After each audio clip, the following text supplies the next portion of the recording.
The vast emptiness between the galaxy's spiral arms was usually quiet and dull. But today was different. The research vessel Star Seeker floated silently in the void, its powerful scanning beams cutting through the darkness of space. Professor Red stood on the ship's observation deck, his four eyes fixed on the massive holographic display before him. His gray skin wrinkled with excitement as more and more ships appeared on the screen. The ancient fleet stretched as far as their scanners could reach. Hundreds, perhaps thousands of vessels frozen in perfect formation. "Professor, you need to see this," called Tom, one of the junior researchers.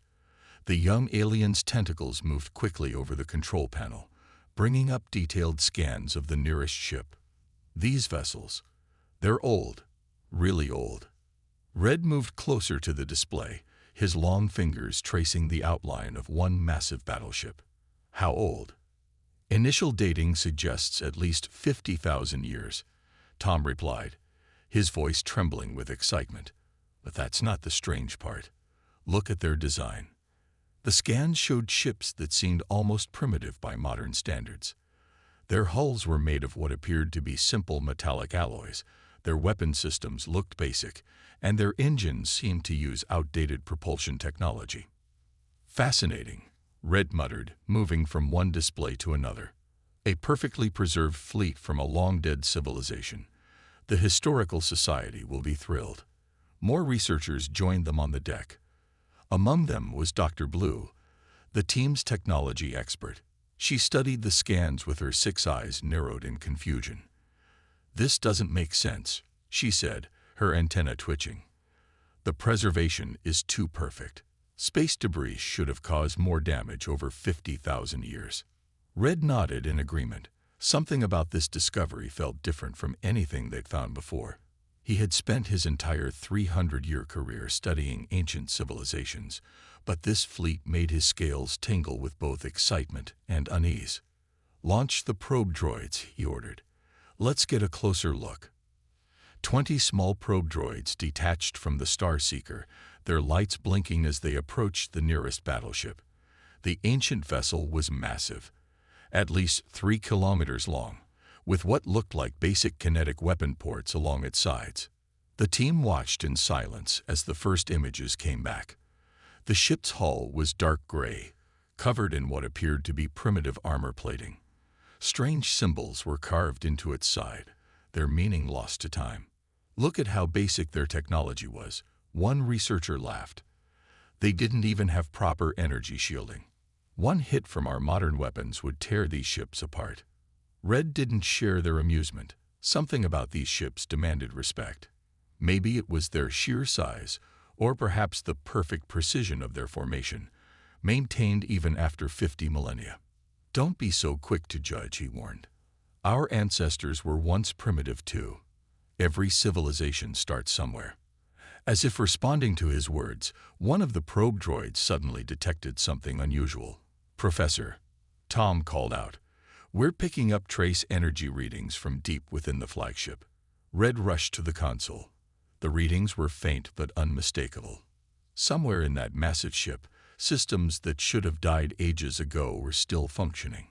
"Impossible," Dr. Blue whispered. "No power source should last this long." Red felt his heart beating faster. This discovery was becoming more intriguing by the minute. "Prepare a boarding team," he ordered. "Full environmental suits and all safety protocols in effect. Whatever civilization built these ships, they left something behind, and I want to know what it is."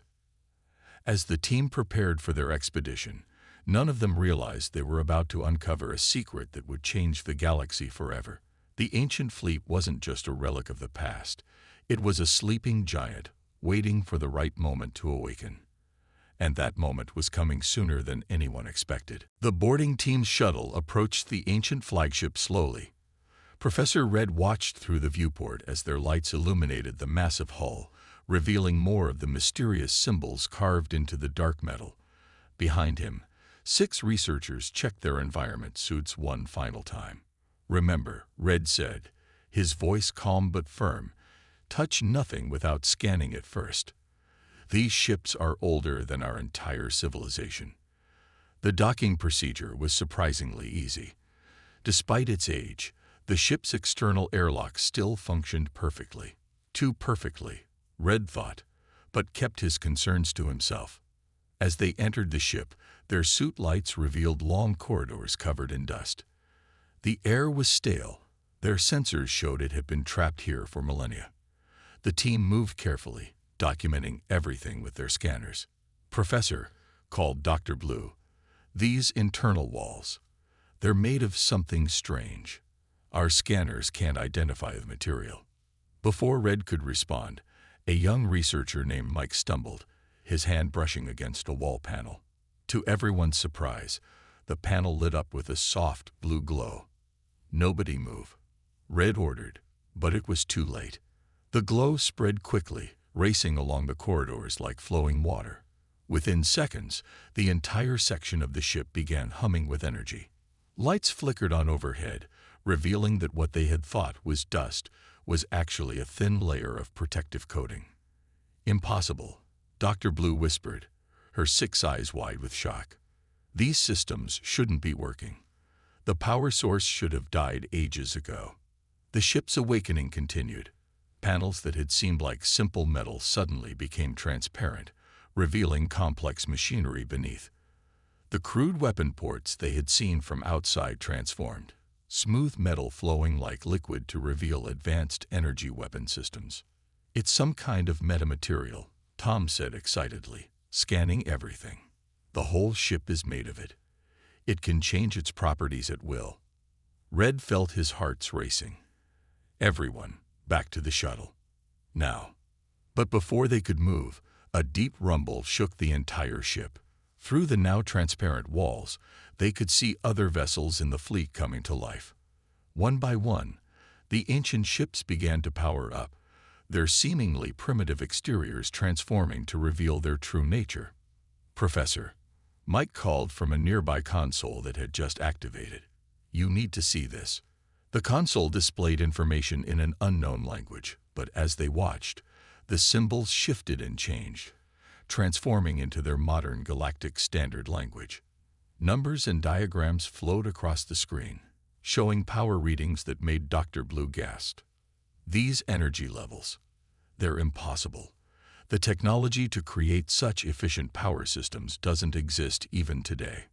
Red studied the changing displays with growing amazement. The ships weren't just awakening. They were adapting, updating themselves to match modern technological standards. But instead of being primitive as they had thought, these vessels were revealing capabilities far beyond anything in their modern fleet. "Look at these weapon systems," Tom said, his tentacles moving rapidly over another console. "They're not simple kinetic weapons at all. I don't even understand what they are." Suddenly, a new sound filled the ship, a deep, rhythmic pulsing that seemed to come from everywhere at once. The floor beneath their feet vibrated with power as more systems came online. "Professor," Dr. Blue called out, her voice shaking, "the ship's AI is activating. It's beginning some kind of broadcast." Red moved quickly to the main console, watching in awe as ancient data streams began flowing across the screens. The ship wasn't just waking up. It was preparing for something it had been waiting 50,000 years to do. As the ancient fleet came fully alive around them, Red realized their initial assumptions had been completely wrong. These weren't the remnants of a primitive civilization at all. They were something else entirely, something that had been deliberately disguised, waiting for the right moment to reveal its true nature. And that moment had just arrived. The ancient ship's broadcast began with a burst of light from every screen. Professor Red and his team watched in amazement as thousands of different languages scrolled across the displays, each showing the same message being transmitted across the galaxy. "It's broadcasting in every known language," Tom said, his tentacles moving rapidly over the controls. "Even languages that died out thousands of years ago." Dr. Blue moved closer to one of the screens, her 6 eyes widening. "Professor, look at this. One of these languages. It's from Earth." Red felt his scales tingle at the mention of that legendary planet. Earth, the lost homeworld of humans, a species that had vanished from the galaxy so long ago that many thought they were just myths. The message suddenly crystallized on the main screen in their modern galactic language. Greetings. If you are receiving this message, the failsafe protocol has been activated. We are the last fleet of humanity, built before our departure from known space. Our sensors have detected the return of an ancient enemy. The time has come. The team stood in stunned silence. Humans had built this fleet, the same humans whose few remaining ruins were considered primitive by modern standards. Impossible, one of the researchers whispered. Humans disappeared over 50,000 years ago. They barely had space travel. As if responding to their doubt, the ship's AI activated a holographic projection in the center of the room. A figure appeared, a human male wearing a uniform, his face serious but kind. I am Admiral James Walker of the Earth Defense Force, the hologram said. If you are seeing this message, it means our worst fears have come true. They have returned. Red moved closer to the hologram, fascinated. He had seen ancient images of humans before, but never one this clear, this real. Our civilization faced a choice, the hologram continued. We could stay and fight a war we weren't ready for, or we could retreat, prepare, and ensure the galaxy's survival. We chose the latter, but we couldn't leave this space defenseless. The walls around them became transparent, showing the entire fleet coming to life. Each ship was now transforming, their seemingly primitive hulls flowing like liquid metal to reveal their true forms. This fleet, Admiral Walker's hologram explained, represents the pinnacle of human military technology. We made it appear primitive to avoid detection. Each ship contains weapons specifically designed to combat the enemy we faced, an enemy we know will return. Dr. Blue's scanners were going crazy trying to analyze the transforming ships. The technology, it's beyond anything we have today. These ships aren't relics. They're more advanced than our most modern vessels. The hologram's expression grew more serious. To those who have awakened this fleet, you are now its guardians. The ship's AI will guide you, teach you, and prepare you for what's coming. Don't make the mistake of underestimating your enemy like we did. Suddenly, new screens lit up around them, showing tactical displays, weapon systems, and star maps. The ship was preparing for war. Time is short, the hologram said. The enemy approaches. They feed on civilizations, consume entire species. We fought them to a standstill, but couldn't defeat them completely. So we left this fleet, knowing they would return one day. Red watched as more information poured across the screens. Battle tactics, weapon specifications, enemy weaknesses. The humans hadn't just built a fleet, they had created the ultimate teaching tool. Professor, Tom called out, his voice shaking. Long-range sensors are detecting something massive approaching from the galactic core. Something big is coming. The hologram of Admiral Walker nodded solemnly, as if he could hear them. Remember, he said, appearances can be deceiving. We learned that lesson at great cost. Now it's your turn to stand against the darkness. Humanity's last fleet is yours to command. Use it wisely. Earth Defense Force. Out. As the hologram faded, Red looked around at his stunned team. The primitive fleet they had laughed at just hours ago was now their only hope against an enemy they didn't yet understand. An enemy so terrible it had forced humanity themselves to retreat from known space. The real question was, were they ready for what was coming? The emergency meeting of the Galactic Council was interrupted by blaring alarms. On the massive view screen, 3 entire defense fleets had just vanished near the galactic core. 500 ships, gone in seconds. Professor Red stood before the council, his gray scales pale with worry. The enemy that humanity warned us about. They're called the Devourers. And they've returned. The council chamber erupted in chaos. Representatives from 30 different species all talked at once, their voices filled with fear. Above them, the strategic display showed more defense fleets being wiped out. Our weapons have no effect. Admiral Green of the modern Defense Force shouted over the noise. His tentacles waved in frustration as he pointed to the display. Their shields absorb everything we throw at them. Red stepped forward. The human fleet's eye has provided us with information. The Devourers use phase-shifted technology. Our modern weapons pass right through their ships without causing damage. And how do you expect us to fight an enemy like that? Someone shouted from the crowd. Before Red could answer, the chamber's main screen lit up with new alerts. The Devourers had reached their first inhabited world. The images made everyone fall silent. Massive black ships, shaped like giant sea creatures, descended from orbit. Where they passed, all technology simply stopped working. They don't just destroy, Red explained, his voice heavy. They consume. Technology, resources, entire civilizations, all absorbed into their fleet, making them stronger. Dr. Blue rushed into the chamber, her lab coat wrinkled from hours of work. Professor, the human fleet's AI.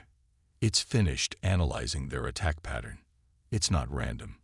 They're following the exact same invasion route they used 50,000 years ago. This revelation sent new whispers through the council chamber. Red turned to Admiral Green. That's why the fleet awakened now. It was programmed to recognize this specific pattern. Humanity knew they would return the same way. More alerts flashed across the screens. 3 more defense fleets had engaged the Devourers. The results were the same: total defeat. Modern shields couldn't stop their weapons. Modern weapons couldn't harm their ships. The human fleet stands ready, Red said, addressing the council. Its weapons were specifically designed to fight this enemy, but we need your authorization to move the fleet into position.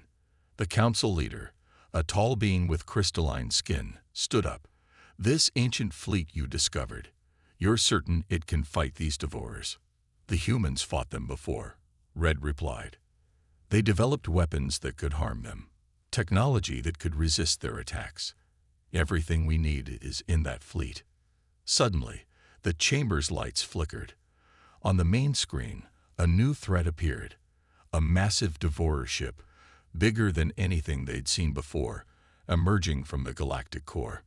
By the stars, Admiral Green whispered. It's the size of a small moon. Dr. Blue's scanners beeped urgently. That ship, it's their command vessel. The human eye recognizes it from the last war. The council leader looked at the spreading destruction on the strategic display, then back at Red. Professor, you have your authorization. Whatever that fleet can do, however it can help, do it. We have no other choice. Red nodded and rushed from the chamber, Dr. Blue and his team following close behind. As they hurried toward their ship, he activated his communicator. This is Professor Red to the last fleet eye. Begin activation sequence. Battle protocol authorized. Across the void between the galaxy's spiral arms, thousands of ships that had slept for 50,000 years began to move. Their hulls, now fully transformed from their primitive disguise, gleamed with power. Weapons that hadn't been seen in millennia powered up, ready to face their ancient enemy once again. The question was, would humanity's last gift to the galaxy be enough to save it? Professor Red stood on the bridge of the human flagship, now known to be called Hope's Dawn. Around him, ancient systems hummed with power as the AI showed them how humanity had once fought the Devourers. Display historical battle record, Red commanded.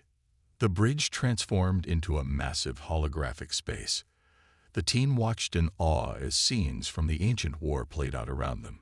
Huge fleets of human ships fought against the Devourers, using weapons that bent the laws of physics themselves. Remarkable, Dr. Blue whispered, her 6 eyes trying to take in everything at once.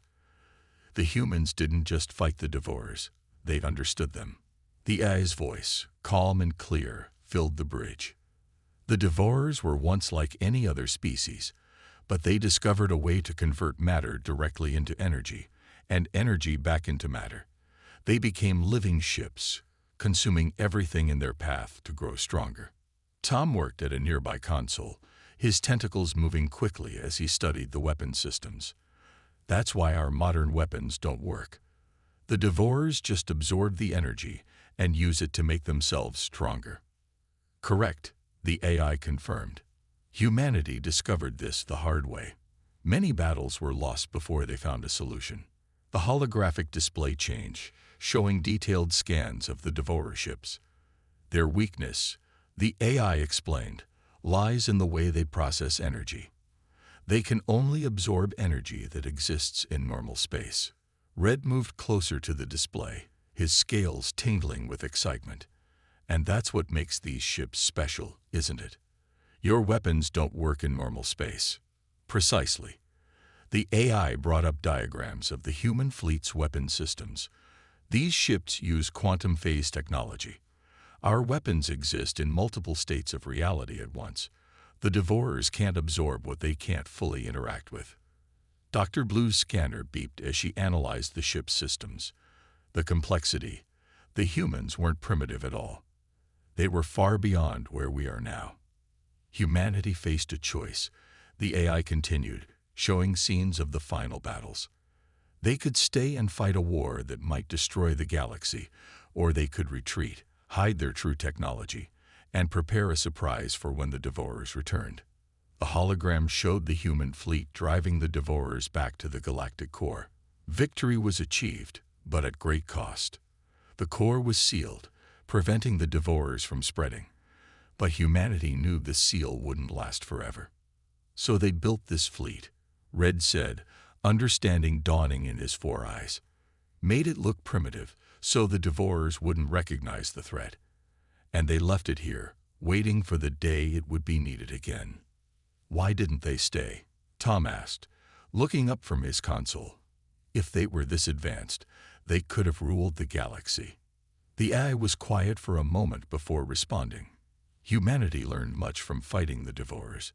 Too much, perhaps. They saw how easy it was to become consumed by power, to lose what made them human. They chose to leave, to continue their evolution elsewhere, away from the temptations of dominion. New alerts flashed across the bridge. The Devourers had taken 3 more systems, their fleet growing larger with each victory. But now the human ships were ready. Professor, the AI said, all systems are operational. The fleet awaits your command. Red looked at his team, then at the tactical display showing the approaching Devourer fleet. The human ships might look different now, their true forms revealed, but they were still exactly what humanity had designed them to be, the perfect weapon against an enemy that thought itself invincible. Prepare for battle, Red ordered, his voice firm. It's time to show the Devourers why humanity was the only species they ever feared. The human fleet moved into position, 3,000 ships strong.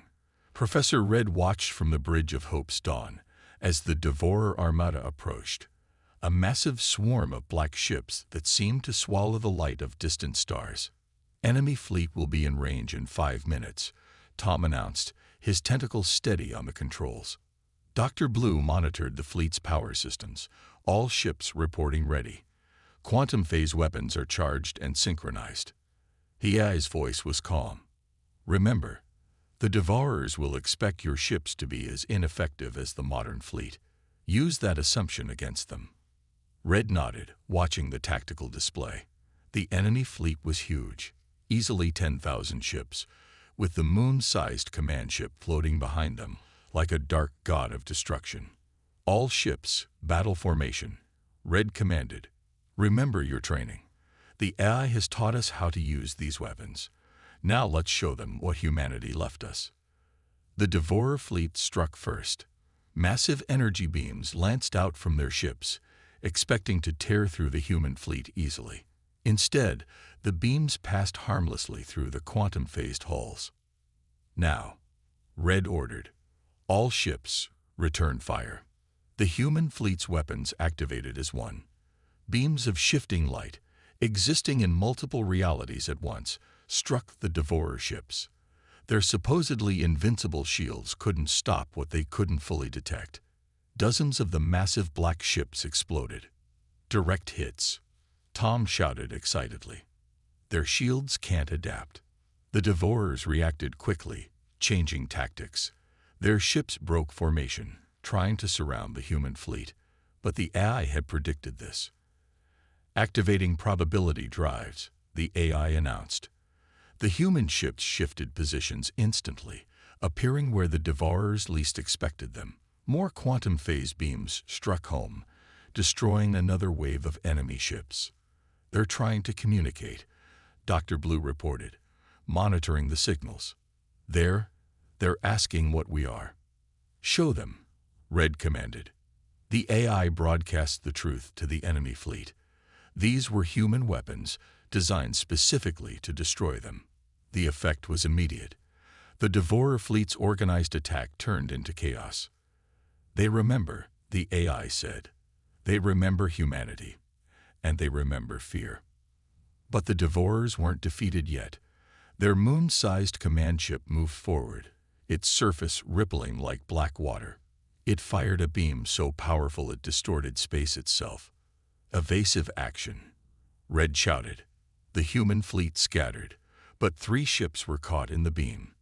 Instead of being destroyed, however, their hulls glowed bright blue. The AI had prepared for this too. "Consciousness-based targeting systems online," the AI announced. "The crews of those ships are linking their minds directly with their weapons." The 3 damaged ships fired together. Their combined beam, guided by the unified consciousness of their crews, cut through space like a sword of light. It struck the command ship's massive hull, and for the first time, the Devourers knew what it was like to be truly vulnerable. The battle raged for hours. The human fleet danced through space, their quantum phase weapons striking with surgical precision. The Devourers, unable to absorb or adapt to attacks that existed in multiple realities, fell one by one. Finally, the command ship itself began to break apart, its black surface cracking like ice in spring. As it died, it sent one final message that the AI translated. "The children of Earth have surpassed their teachers." Red looked at the AI's interface. "What does that mean?" "A mystery for another time," the AI replied. "For now, know that humanity's faith in you is well placed. The fleet has served its purpose." As the remnants of the Devourer fleet retreated back toward the galactic core, Red looked at his tired but triumphant crew. They had won, using weapons and technology that would have seemed like magic just days ago. The galaxy was safe, and the legacy of humanity had proven greater than anyone could have imagined. 1 month after the Great Battle, the Galactic Council gathered again. This time, instead of fear, the chamber was filled with excitement. Professor Red stood before them, ready to deliver his final report on the human fleet. "The Devourers have been driven back to the galactic core," Red announced, his gray scales gleaming under the chamber lights. "The human fleet's eye confirms they won't be a threat again for at least another 50,000 years." Cheers erupted from the assembled representatives. Admiral Green, who had watched his modern ships fail against the Devourers, stepped forward. "And what of the fleet itself? Surely with such powerful weapons, we cooled." The AI's voice interrupted, broadcasting through the chamber speakers. "The fleet's primary mission is complete. Now it's time for the final protocol." Everyone watched in awe as the holographic display showed the human ships gathering in a massive formation. Their hulls were glowing with a soft blue light. "What's happening?" Dr. Blue asked, her 6 eyes focused on the readings from her scanner. "The energy signatures are changing." The AI spoke again, but this time it was accompanied by the hologram of Admiral Walker. "To the species of the galaxy, you have proven yourselves worthy. You faced extinction with courage. You accepted help from those you thought primitive. You learned." Red felt his heart beating faster. "Learned what?" "That appearance does not equal capability. That age does not equal weakness. That true strength lies not in domination, but in preparation and sacrifice." The hologram smiled. "Most importantly, you learned to work together." The fleet's glow grew brighter. The ships were changing again, but not like before. They were becoming something else entirely. The fleet was more than just a weapon, the AI explained. It was a test. Humanity didn't just leave because they feared becoming like the Devourers. They left because they found something more. Tom's console lit up with new data. Professor, the ships, they're converting into some kind of gateway array. The 3,000 ships of the human fleet had arranged themselves in a perfect circle. Energy flowed between them, forming a massive ring of light. Coordinates are being transmitted, Dr. Blue announced excitedly. They're showing us where humanity went. The hologram of Admiral Walker nodded. These coordinates lead to where humanity continued their journey. We evolved, transformed, found new understanding of existence itself. Now you face a choice. The council chamber was silent as Walker continued. The gateway will remain active for 1 standard year. Any species that wishes to follow humanity's path may use it. But know this, the path we chose is one of transformation. Those who follow will become something more than they are now. Red looked at the coordinates. They pointed to a place beyond the galaxy itself, to whatever humanity had become in their 50,000 years of absence. And those who stay, the council leader asked, will have proved themselves ready to be the galaxy's guardians, Walker replied. The gateway itself will remain as a defense system after the year passes. You'll never be defenseless against the Devourers again.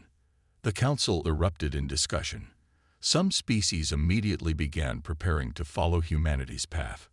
Others chose to remain, accepting the responsibility of protecting their galaxy. Red stood with his team, watching the gateway pulse with energy. The fleet they had once laughed at had not only saved them, but offered them a future beyond their imagination. Professor, Tom asked quietly, what do you think humanity became? Red smiled, looking at the gateway's light reflecting off his scales. Whatever they became, they never forgot where they came from. They never forgot their responsibility to protect others. And most importantly, he gestured to the gateway. They never forgot to leave a light on for those who might follow. The human fleet, their last and greatest gift to the galaxy, continued to shine, a beacon of hope and a reminder that sometimes the most powerful legacy is not what you keep, but what you leave behind for others.